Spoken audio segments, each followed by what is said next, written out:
Salut à tous! Aujourd'hui, une vidéo de déballage, encore une autre. Donc, rien. C'est un smartphone qui vient de la boutique Gearbest. Pour ceux qui ont déjà vu la vidéo dans la nuit, j'ai mis une vidéo où je propose, voilà, c'est un nouveau tournant dans la chaîne. Je propose aux abonnés de nous faire leur test de leur smartphone en vidéo ou par article.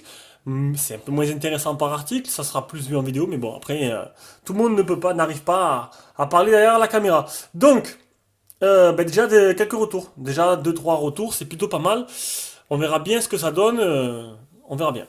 Bon, un petit smartphone qui vient de la boutique Gearbest. Donc je l'annonce. Premier arrivé, premier servi. Ce smartphone est en vente au prix génial de 120 euros. Il coûte environ 150, 160 sur les sites. Et là, moi, je le fais 120 prix d'achat. Attention. Bam! Déjà, une marque que j'affectionne particulièrement, c'est Leco. Alors, les boîtes, déjà, ils ont vachement évolué. Une boîte gommée. Donc, Leco L2, 32 Go, DTS HD, Dolby Atmos. Oula, ça annonce du lourd. Donc, c'est le Leco L2 X527. Donc oui, j'ai déjà fait le L2. Bon, ils ont fait le X520. C'est comme Xiaomi en fait, hein. Ils ont fait le Redmi 4, le Redmi 4X, le Redmi 4, je sais pas quoi. Ils en font voilà plusieurs versions. Sauf que ce qui est intéressant avec cette version-là, c'est que c'est une version Snapdragon. Donc vous avez déjà sorti une version Snapdragon, sauf que celle-là, elle est toute bonne française avec une ROM française globale avec mise à jour au temps. Et ça, c'est vraiment ce que j'attendais. Donc normalement il a à vendre, mais on sait jamais si je tombe love de ce téléphone, c'est possible que je le garde. Bon, il faudrait vraiment qu'il soit bien alors, pour le garder. Alors, on va enlever le film sur l'écran. Donc déjà, il n'y a pas de film sur l'écran, vous pouvez le voir. C'est une couleur, c'est bizarre. C'est quoi cette couleur? J'espère, ça ressemble, je sais pas, j'arrive pas à définir bien la couleur. J'espère que c'est vraiment pas du... Ça a l'air un peu rosé. Non, c'est pas ce modèle-là que j'ai pris pourtant. Tiens, je vais aller vérifier de suite. Ce serait la version grise. Donc je vois bien là, c'est gris. Là, je sais pas. Mais en fait, j'ai du mal à définir cette couleur parce que j'ai un petit souci avec les couleurs. Et oui, j'ai un petit niveau de daltonisme en moi. Voilà, je suis pas un super-héros, je suis juste daltonien. Donc du coup, spécial. Donc gris, bien gris là, et là, ça fait un peu rosé, je sais pas, bizarre. C'est une couleur que j'arrive pas à définir. Chacun verra, ben, vous verrez ce que ça donne chez vous. Donc, par contre, très joli. Très joli smartphone. Bon, le L2, voilà, j'ai déjà fait, je le connais déjà. Mais j'avais envie d'avoir cette version dans les mains. Déjà, tu l'allumes, c'est tout en russe. On verra bien ce que ça donne par la suite. Donc, on allume et on déballe le téléphone. C'est bizarre, c'est marqué tout en russe au début. Alors, qu'est-ce qu'on trouve? On trouve un énorme chargeur. Un énorme chargeur 2 ampères. Ils ont fait des progrès sur les boîtes, hein. C'est du type C, avec un chargeur type C, et vu qu'il n'y a pas de port jack, un adaptateur pour le port jack.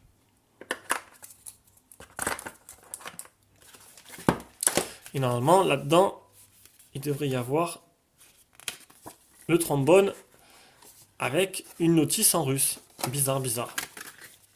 Donc pour ceux qui ont des infos, qui s'y connaissent un peu mieux, qui sont bien calés. Déjà, ce qui est bien, c'est que je viens de le voir. J'ai pas tilté, c'est qu'on a un silicone. Et ça, c'est très rare. Le co, normalement, ne donne pas. Ah oui, si, excusez-moi. Le co donnait, j'ai eu un truc en plastique dur dans le X800. Si, il donne avec. Bon, ce qui est bien dommage, téléphone, voilà, c'est les grosses bordures noires autour. Ça, c'est bien dommage. Français et France. Select your country. Donc voilà, il n'y a pas, pas grand-chose. Chine, Hong Kong, India, Macao, Russie, Thaïlande. Bah tiens, mais Thaïlande, je sais pas ce que ça change. Voilà, il n'y a pas de carte SIM. On va mettre toutes les infos et on revient. On va arriver au moment où il faut configurer l'empreinte digitale. Donc on peut voir qu'il reste encore de l'anglais quand même, hein. On va faire schéma, tac. On va faire 2 fois. Next. Ah, on me demande pas de faire l'empreinte. MyLeco. Ça, je verrai ça après. Donc Leco, ce qui est bien, c'est une surcouche, franchement, comme Xiaomi. Ah si, voilà l'empreinte. C'est une surcouche comme Xiaomi, vachement complète. Il y en a qui aiment pas. Moi, j'ai toujours bien aimé. Elle est différente, mais elle est complète. Il y a pas mal de choses dedans. Et c'est un régal. Voilà, donc ça donc c'est un peu moitié anglais, moitié français. On peut choisir la grosseur du texte au début, donc je vais mettre normal. Je vais mettre zoom. On a les boutons rétroéclairés. Ah, c'est sûr que quand l'écran est noir, on croit qu'il n'y a pas de bordure. Moi, j'ai toujours kiffé cette marque, hein. Sauf que c'était vraiment le 800 qui me rébutait et le fait qu'il n'y ait pas de ROM en français. C'était juste ça le problème chez moi. Mais maintenant qu'ils ont réglé ce problème avec ce modèle-là, bon aussi on a le Co X, non, le X820, le 2 Max, que j'hésite toujours à prendre. C'est le même en 5.7 avec un Snapdragon 820 en français avec la bande 700 et les 800. Donc juste parfait le téléphone. D'ailleurs peut-être qu'il va me donner envie de le prendre. C'est plutôt, ça pourrait m'intéresser. Mais bon, ce serait plutôt pour un téléphone de tous les jours qui remplacerait mon Honor 8. Même si lui, il fait très bien l'affaire aussi, hein. Mais bon, le Max 2, il est pas vraiment cher. Donc c'est la surcouche UI qu'il y a dedans. C'est comme ça qu'elle s'appelle.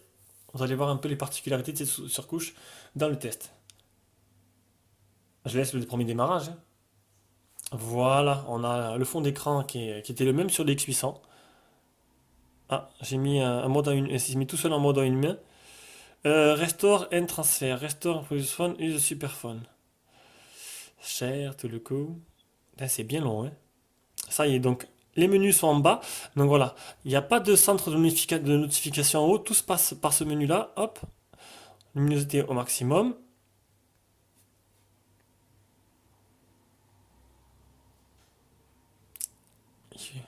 Voilà. Donc tout se passe là. On a le port IRC là. Donc ça fait mode télécommande. 3 Go de RAM. Alors, on est dessus. On va commencer déjà le capteur d'empreinte. Normalement, il réagit nickel. Voilà, j'en étais sûr. C'est très rapide. Il marche à 360 degrés dans n'importe quelle position. On va aller voir niveau des mises à jour, comment ça se passe. Déjà, bon, il est en français, mais il y a encore un peu d'anglais, hein. C'est pas du 100% français. C'est déjà bien qu'ils ont fait un effort. Donc là, c'est mes messages. Version Android 6.01. Donc c'est un Snapdragon 652, un octo-core, 45 Go 8. Je sais plus c'est où déjà. Depuis le temps, je n'ai plus les locaux. Je sais plus où c'est les mises à jour. Donc on verra plus dans la ROM. Alors les mises à jour, je regarde ce qu'il y a, je suis désolé, je prends mon temps. Ah, j'ai ouvert en goutte.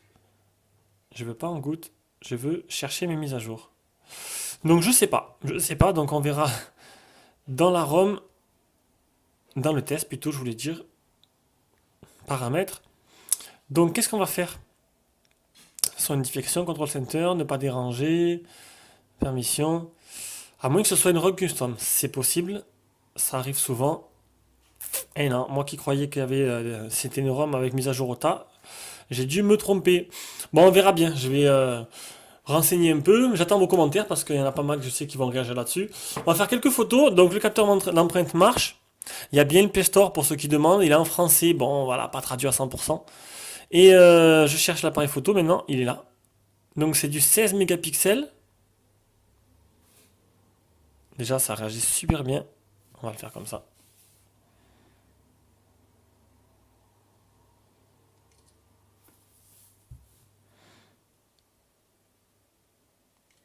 Ça a l'air d'être pas mal du tout.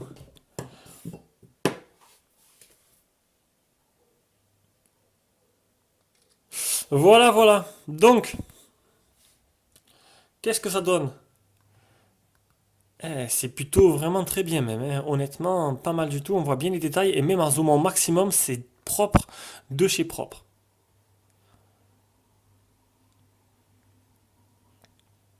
Regardez un peu ça.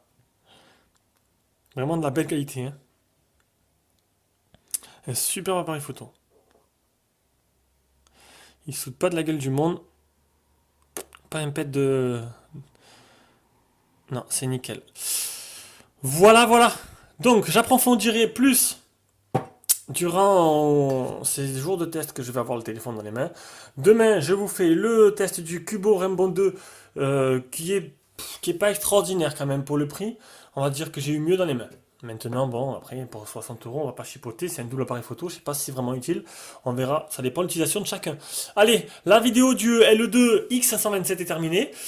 Possible que je le mette à la vente, c'est possible. Tant qu'à faire, je me dis, bon, ben, tant qu'à faire, je prends un Le Max 2, au même prix. Enfin, au même prix, non, non, quand même.